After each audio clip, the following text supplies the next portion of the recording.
What is important about a person's energy? What does it say about them?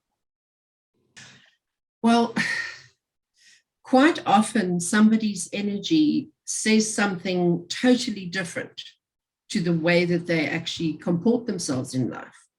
When I first started learning energy work, I worked in a rehabilitation center, and they used to send, they called us the spiritual program because they didn't understand what we did. And we started off working with the staff until they got a degree of comfort with us. Then what they would do is they would send us the clients that they couldn't get a breakthrough with. They couldn't manage to break through with them in therapy. We kind of became like the any port in a storm port. And they would send us these youngsters or businessmen or like really successful people who were struggling with terrible addictions. And they would come in, they'd either come in combative or they'd come in all slumped and sad. And you immediately start reading somebody the moment you see them. You read their body language, their facial expressions, their clothing, how do they put themselves across. The handshake tells you more than you could ever want to know about somebody. Can they make eye contact with you? You know, there's so much that you can read about someone long before you say a single word. And they would sit down in their state of brokenness with their addiction.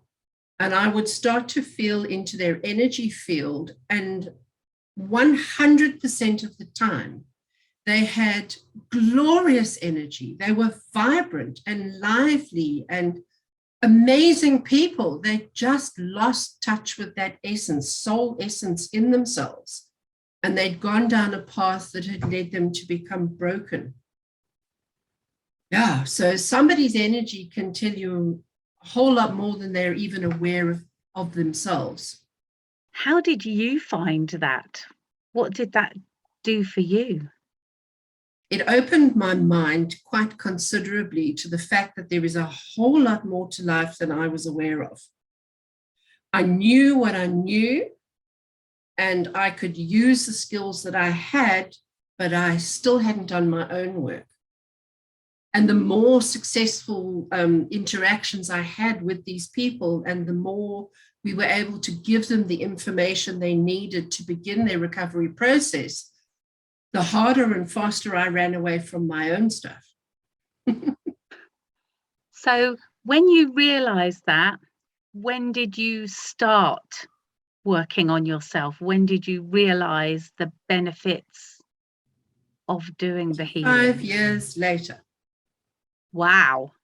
I mean, I have taught intuition. I've co-facilitated courses. I've helped other people onto their journeys.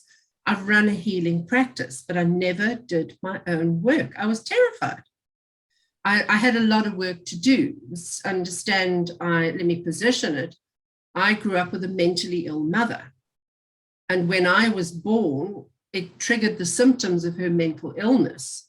And she had auditory hallucinations that held me accountable for everything in her life. And we had a very, very vicious and very difficult relationship, which took a lot of getting over.